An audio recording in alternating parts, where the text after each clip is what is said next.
bem-vindos ao Show do Contra.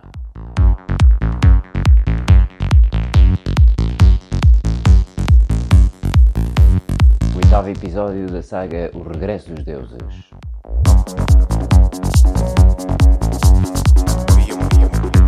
É a continuação do episódio de Muzi.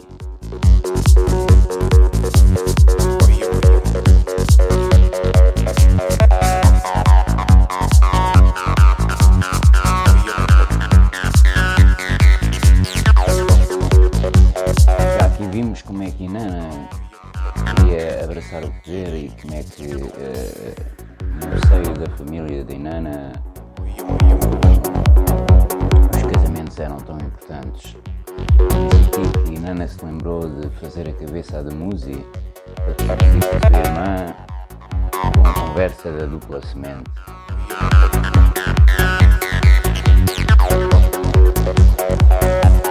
É notória a sede do poder de Inanna.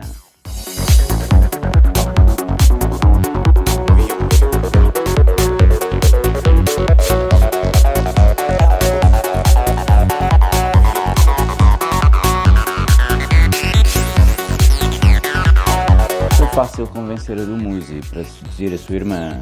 Falei com entusiasmo sobre a magnífica linhagem genética da sua família e a sua necessidade narcisista de se reproduzir encarregou-se do resto. A irmã do Muzi chamava-se Gestinana e era pavorosamente inocente e não era nada ambiciosa como eu.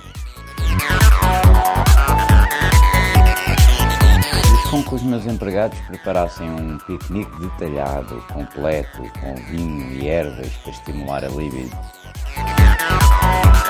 Bom, eles tinham que se encontrar numa colina que desse para os rebanhos que estivessem a pinar, a fazer o que os animais fazem na primavera. Eu tinha pensado em tudo e como Gestinana era tão ingênua, ela não fazia a menor ideia de que eu a estava a enganar.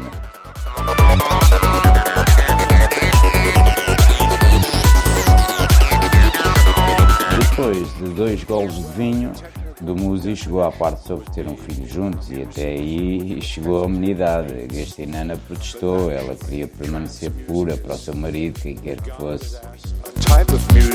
O Muzi tratou de persuadi-la, mas ela negou-se abertamente. O Muzi perdeu o controle e violou-a. Eu acho que essas ervas que eu pus no vinho tiveram a culpa, são muito eficazes nos homens. Consciousness to be expanded through the cosmic sound of music. Violação era algo que não podia ficar sem castigo.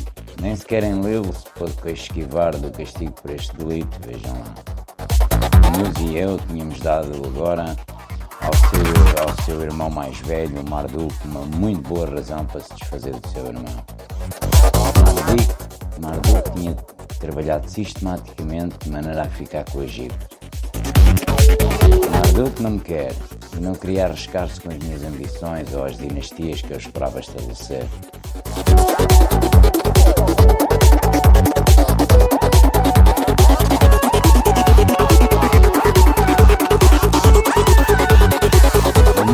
Correu para mim e para a sua mãe, atormentado de pesadelos e presságios sobre a sua morte. Animámo-lo, incentivámo-lo a que fugisse e fizemos certos acertos para nos encontrar em segredo e levar-lhe comida e água. Assim ele podia esconder-se até que as coisas se acalmassem e eu podia falar com a Anu para pedir clemência. Mas Marduk não perdeu tempo. Os seus verdugos perseguiram do Muzi pelas colinas e apanharam. Foi horrível. Eu acho que os homens de Marduk se excederam. O pobre do Muzi morreu por causa das armas radioativas que com crueldade lhe dispararam. Meu marido estava morto e eu sem descendência. E neste momento vem-me à memória uma lei de leiadença útil. É que se um homem morrer sem descendência, mas não obstante tenha um irmão, esse irmão, mesmo que estivesse casado ou não, é obrigado a casar-se com a viúva e a procriar um filho com ela. Ora, felizmente o músico tinha esse irmão, Nergal. Tinha uma aparência tão agradável e inteligente, eu sempre o tinha admirado, mas era uma pena que já tivesse casado com a minha meia-irmã no mundo subterrâneo. Pois bem, eu nunca permito que complicações exíguas se interponham no meu caminho. Decidi ir visitar a loira rainha do escuro mundo subterrâneo, Ereshkigal, para lhe reclamar o meu marido legítimo. O meu marido era o marido dela, Nergal. Ereshkigal é minha meia-irmã. Uma esposa tão boa e bela como a minha mãe era de se esperar que o meu pai, Nanar, estivesse satisfeito. Mas a fidelidade não era costume na nossa família e na família da Anu. Possivelmente era o contraste com a minha mãe que fazia que a mãe de Ereshkigal fosse tão fascinante. A única palavra que escassamente descreve a sua espécie é Rakshasas. Ela era metade serpente, metade demónio, muito atrativa, e do seu corpo saía e retorcia-se o Kundalini. A sua pele era verde, clara, cobreada, e o seu cabelo formava o que se podia chamar cachos aterradores.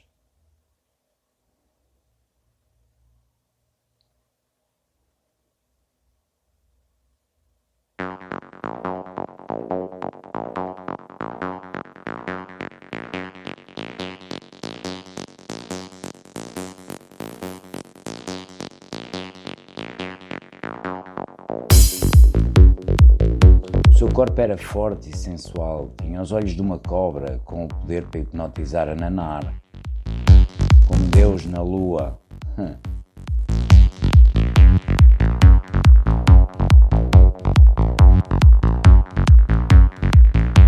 E o meu pai, como Deus da lua, certamente tinha o seu lado escuro.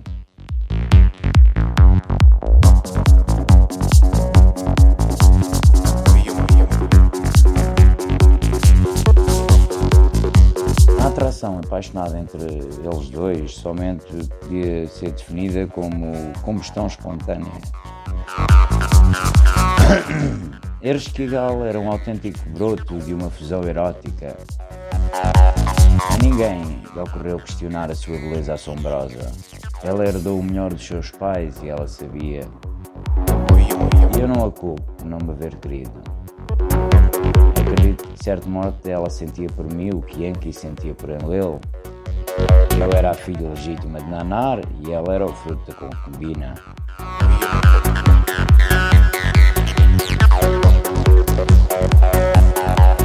E além de estar cativado pela sua beleza, Enki sentia uma certa simpatia por ela e até chegaram a conceber um filho que se chamou Ningisida. Ningisida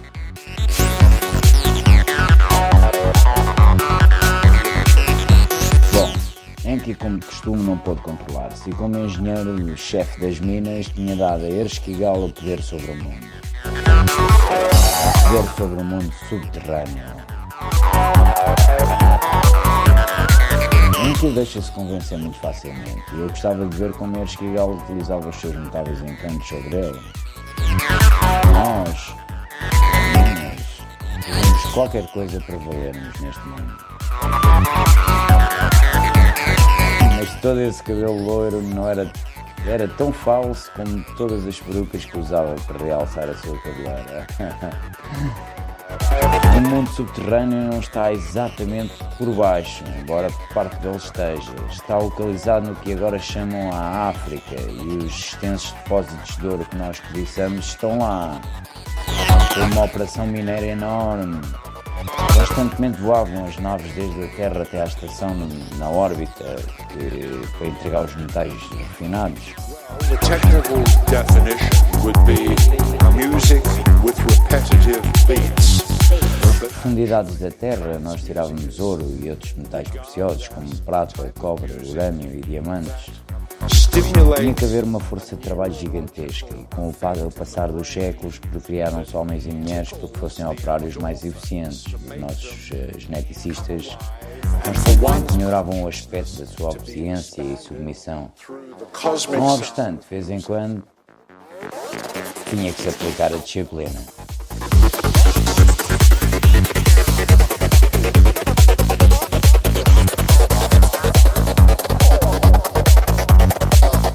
Na Terra havia pelo menos 3 espécies que comiam carne humana. Assim, os come-carne eram uma ferramenta disciplinadora muito útil. Melhor ameaça para um trabalhador resistente que a ideia de ser devorado vivo.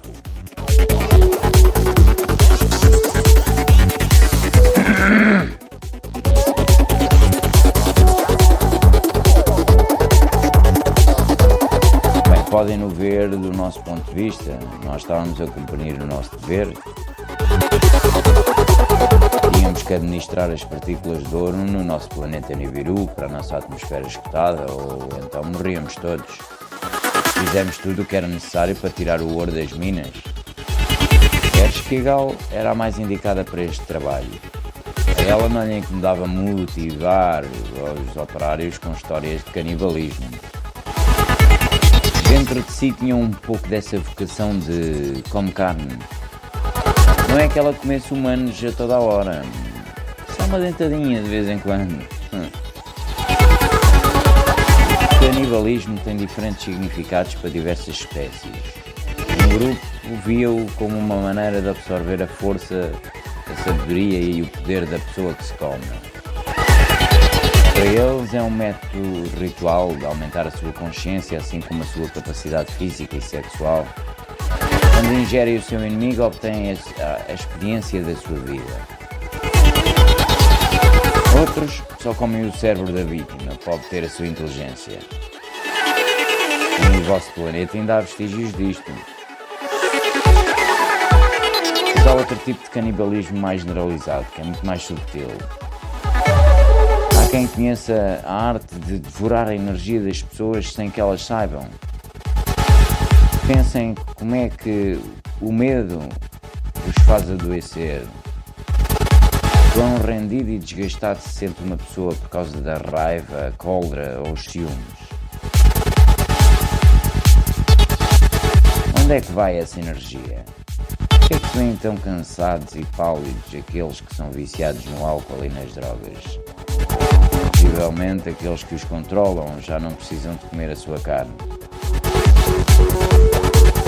Agora sabem onde é que vêm essas histórias sobre pessoas que levam às antípodas, ásanas e comem demónios. Para alguns era uma realidade, mas não existem demónios, somente várias espécies que os controlaram por meio do medo. Este é um universo de livre-arbítrio, o que quer dizer que são livres para fazer o que quiserem. E também são os outros seres. Esse é que é o problema. Se todos começarmos como iguais, como é que induzimos aos outros, como é que fazemos com que os outros façam o que nós queremos que façam? Há alguma regra? Podem enganar-se outros?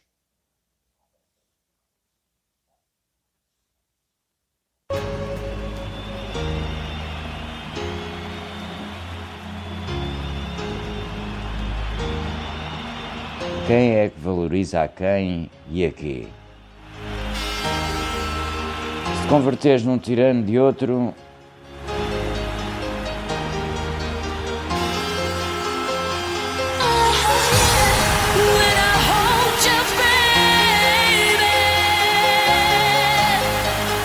se converteres no tirano de outro, haverá o retorno dessa energia, karma, como vocês chamam, haverá um retorno.